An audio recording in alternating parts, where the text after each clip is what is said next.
Assalamualaikum warahmatullahi wabarakatuh. Kembali lagi bersama saya Okta Tarniyawati dengan nomor NPM 18430111. Di sini saya akan menjawab latihan soal keamanan informasi, yaitu di mana dosen saya sudah memberikan sebuah link, yaitu berjudul Indonesia EduWeb Innas, yaitu tips ampuh mengamankan akun dari hacker. Langsung saja. Di sini yang bisa saya simpulkan yaitu yang pertama adalah kebiasaan jorok yang perlu dihindari. Nah, banyak tuh kayak kebiasaan jorok para orang-orang yang mempunyai akun media sosial. Salah satunya di sini ada 4 kebiasaan jorok. Yang pertama yaitu mengklik link sembarangan. Perilaku ini secara tidak sadar sangat berbahaya bagi sosial media yang kita miliki.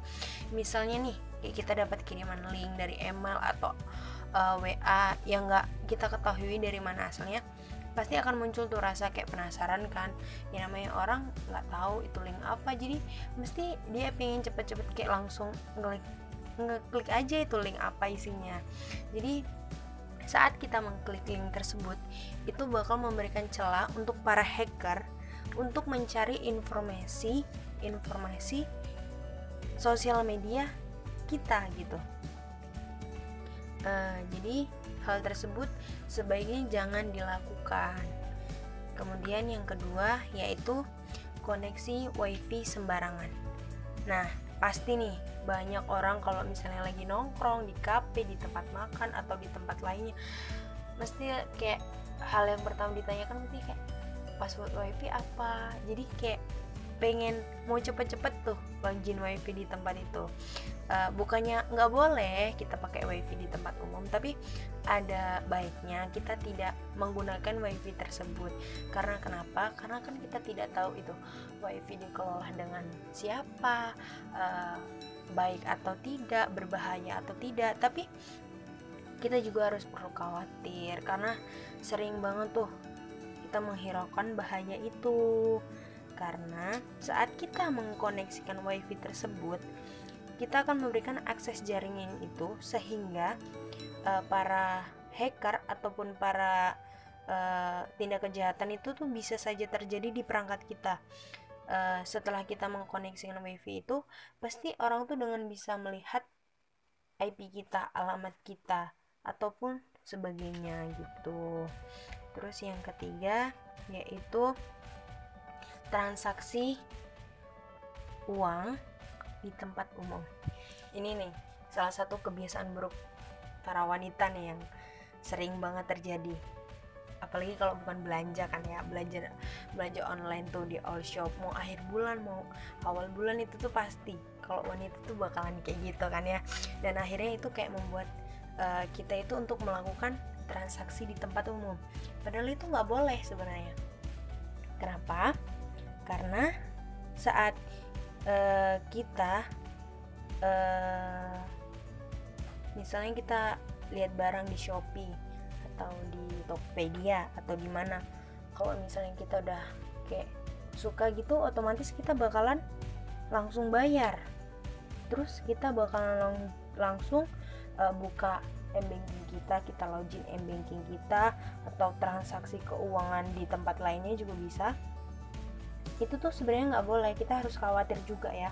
Kembali lagi nih ke wifi, saat kita transaksi terus kita gunakan wifi di tempat umum, itu sama saja kita kayak membuka celah untuk para hacker. Jadi jika keadaan terdesak, lebih baik kita menggunakan data seluler kita jika ingin membayar sebuah barang ataupun apa seperti itu.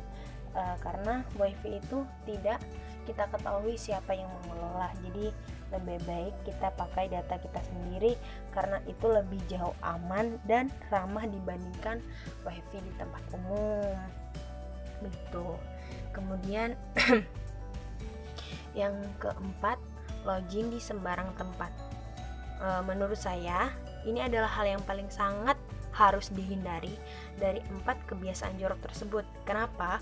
Karena saat kita login akun media sosial kita ke mau di warnet, mau di HP teman kita pun bisa, dan kita lupa mengelockpot akun sosial media kita. Itu adalah salah satu kebiasaan kita semua kan mestinya. Nah, saat kita lupa mengelockpot itu, apa ya namanya, itu tuh bisa membuat orang itu lebih mudah gitu mengambil akun yang sudah kita loginkan tadi. Kayak misalnya kita udah login tempat teman kita tadi, terus kita lupa logout, ya udah akun itu mesti akan diambil sama teman kita gitu loh. Jadi itu harus banget dihindarin. Jadi kita harus hati-hati banget gitu. Itu nggak boleh ya sebenarnya. Terus selanjutnya di sini ada password yang kuat. Maksudnya password yang kuat itu adalah sebuah kunci yang harus kuat supaya akun media kita itu kayak nggak dibobol orang gitu loh. Jadi kita harus pakai kata sandi ataupun sejenisnya lah yang bisa membuat akun kita itu lebih aman. Dan di sini ada 3 ciri untuk membuat password yang kuat, yaitu yang pertama terdiri dari huruf besar, huruf kecil, angka, dan bahkan kita bisa juga pakai karakter spesial. Yang kedua, lebih baik kita itu menggunakan minimal 8 karakter untuk membuat password yang lebih kuat ya. Dan selanjutnya nih yang paling penting, harus dengan mudah kita ingat. Nah, kalau kita buat akun media sosial terus kita tiba-tiba lupa password, ya udah wassalam. Kita udah nggak tahu tuh kayak mana jadinya kan. Terus selanjutnya yaitu security check up atau pemeriksa keamanan.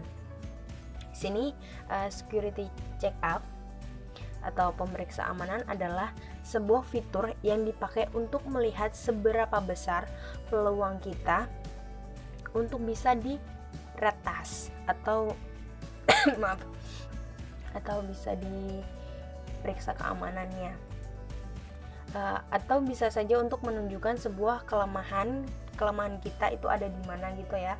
Akun-akun yang kita sudah bikin juga tentunya harus diperiksa agar keamanannya itu tetap terjaga. Kemudian ada two-factor authentic atau 2-faktor autentik. Ini adalah sebuah fitur yang melindungi akun media selain kata sandi. Jika kita menyiapkan autentikasi 2 faktor, di mana untuk memasukkan kode login khusus itu atau mengkonfirmasi percobaan login setiap perseorangan yang mencoba ingin memasukkan akun kita, dan di situ tuh bakal akan muncul peringatan untuk kita jika ada orang yang mau masukin akun kita gitu selain kita. Contohnya kayak kita ada WhatsApp nih, kita bikin WhatsApp, kita udah nyiapin password, udah semua udah bisa dipakai. Nah itu apa namanya, pasti ada aja orang yang kayak iseng gitu kan. Nah dia kayak nyoba buka akun WhatsApp kita itu. Nah dia kayak coba ngeloginin punya kita. Cuma sebelumnya di tempat kita tuh ada tuh di WhatsApp fitur kayak aplikasi 2 langkah ya. Di situ kita membuat sandi baru. Jadi kalau orang mau login itu nggak bisa selain kita, karena sandi itu yang buat kita. Jadi orang itu nggak bakalan tahu gitu. Mungkin itu saja yang bisa saya sampaikan. Kurang lebihnya saya mohon maaf. Maaf juga, lagi batuk soalnya. Jadi mungkin nyampeinnya kurang baik. Apabila ada kesalahan saya mohon maaf. Saya akhiri. Wassalamualaikum warahmatullahi wabarakatuh.